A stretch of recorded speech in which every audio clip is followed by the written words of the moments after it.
रोहन नाम का मेरा दोस्त था।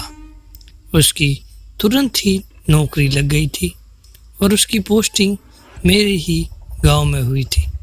गांव से थोड़ी ही दूर पर एक बहुत बड़ा और पुराना घर था जो बहुत साल से बंद पड़ा था। रोहन ने किराए पर रहने के लिए वो घर ले लिया और आराम से अपनी नौकरी करने लगा। कुछ समय बाद कुछ ऐसा हुआ, एक रात जब वो सो रहा था तो उसे अजीब सी आवाज़ सुनाई दी जो किसी जानवर के आवाज़ की तरह थी। शुरुआत में रोहन ने उस आवाज़ पर ज़्यादा ध्यान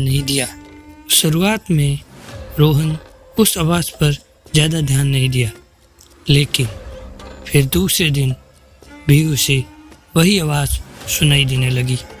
फिर वो सोचने लगा कि इस घर में कोई भूत है जो मुझे डराने की कोशिश कर रहा है। खैर, रोहन भूत प्रेत में नहीं मानता था और वो आराम से सो गया। कुछ समय बाद जब रोहन की नींद खुली तो उसके सामने एक डरावना काला साया दिखाई दिया। रोहन इससे पहले कुछ करता वो खुद बेहोश होकर गिर गया। कुछ घंटे बाद जब उसे होश आया तो वो भागकर उस घर के मकान मालिक के पास गया और सारी घटना के बारे में बताया।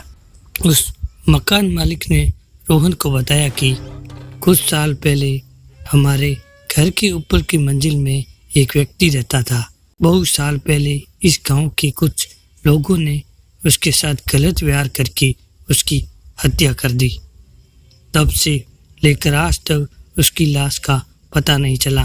कई लोग तो ये भी बताते हैं कि रात के समय में इस रास्ते से अगर कोई जाता है तो वो भूत उसे अपने घेरे में ले लेता है। कई दिनों तक उसका पीछा नहीं छोड़ता, लेकिन उसे अभी तक किसी ने देखा नहीं है।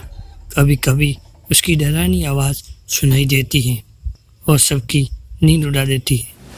रोहन मकान मालिक की पूरी बात सुनने के बाद सोचा कि ये सब कुछ केवल कल्पना और बकवास बातें हैं, क्योंकि रोहन भूतों पर विश्वास नहीं करता था।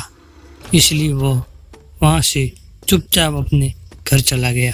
कुछ दिन बाद रात के समय लगभग 11 बजे के करीब रोहन खाना खाकर टहल रहा था तो उसने देखा चारों तरफ अंधेरा छाया हुआ था और एकदम शांत माहौल था। फिर उसकी नज़र दीवार पर गई और देखा कि घर के सारे दीवारों दरवाजों पर जानवर की तरह कुछ निशान बने हुए हैं। बहुत सी वस्तुओं को बिना किसी वजह के ही अलग अलग जगहों पर रख दिया गया था। इससे पहले उसने वहाँ कुछ ऐसा नहीं देखा था। फिर एक रात कुछ ऐसा हुआ कि उसकी रूह कांप गई थी। रोहन अपने घर में अकेले सो रहा था, तब उसे एक डरावनी सी आवाज़ सुनाई दी। रोहन नींद से उठ गया और इधर उधर देखने लगा कि कौन है जो इतनी डरावनी आवाज़ निकाल रहा है, लेकिन कहीं से भी कोई दिखाई नहीं दिया और थोड़ी देर में वो आवाज़ बार बार सुनाई देने लगी। जल्दी से रोहन ने अपने कमरे की लाइट को जलाया तो देखा कि एक बहुत ही भयानक और डरावना दृश्य उसके सामने खड़ा है और उसे घूर रहा है। अब रोहन डर के मारे थर थर काँपने लगा और उसकी आवाज़ भी निकलना बंद हो गई थी। फिर उसने अपने मन ही मन में सोचा कि मैं अपने सपने में भी नहीं सोच सकता कि मेरे साथ कुछ भी ऐसा होगा। हे भगवान, अब आप ही मेरी मदद करिए। उसने देखा कि कमरे के बीच में एक आदमी खड़ा था जिसका शरीर काफी लंबा तथा डरावना था। दूध की तरह उजले और लहराते बाल थे। दोनों आंखें खून से लथपथ थी। रोहन ने उस भूत को डरावने रूप में अचानक अपने सामने देखकर उसकी हालत खराब हो गई थी। रोहन ऐसा भयानक और डरावना भूत अपनी जिंदगी में पहले कभी नहीं देखा था। जैसे तैसे करके वो उस घर से भागा। उस घर से निकलने के बाद उसे ऐसा लगने लगा कि वो सारी रात उस घर में अकेले नहीं था, उसके साथ शायद कोई भूत था। उसने बार बार पीछे मुड़कर देखा लेकिन कुछ नहीं था। लेकिन कुछ देर बाद फिर से सोचने लगा कि कहीं ये मेरा भ्रम तो नहीं, और उसके दिमाग में भूत और अद्भुत चीज़ों की तस्वीरें आने लगी। सच्चाई जानने के लिए उसने दोबारा उस कमरे में जाने का फैसला किया, लेकिन इस बार उसने अपने दोस्त को साथ में ले गया। दोनों फिर उस घर में पहुंचे और उन्होंने कमरे की लाइट चालू कर दी। इस बार उन्हें घर में पहले से भी ज़्यादा डरावना दृश्य दिखाई दिए। दीवार के चारों तरफ लिखी हुई कुछ शब्द और तस्वीरें थी जो उन्हें अजीब लग रही थी। फिर उन्हें एक घर के कोने में लोहे का बना हुआ एक बड़ा डिब्बा दिखा। जब उन्होंने उस डिब्बे को खोला तो उन्हें एक भयानक चीज देखने को मिली।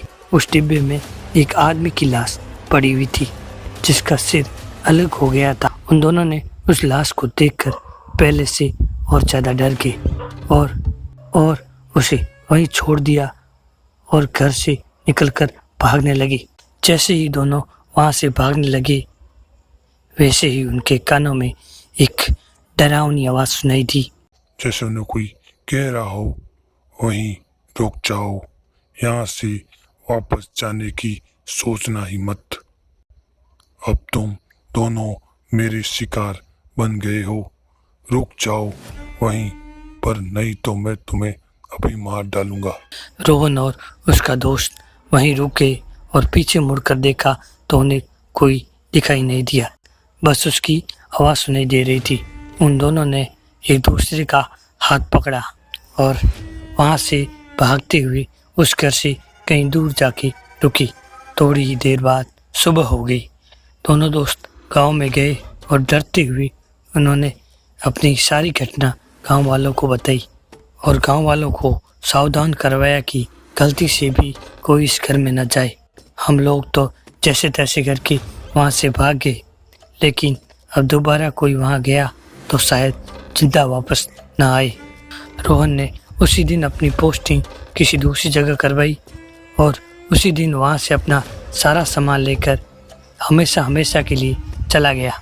दिन ब दिन रोहन उस घटना को भूलने की कोशिश करता रहा, लेकिन वो घटना कभी भी भूल नहीं पाया और उसकी रातें खराब होने लगी और वो रात को सोने से भी डरने लगा।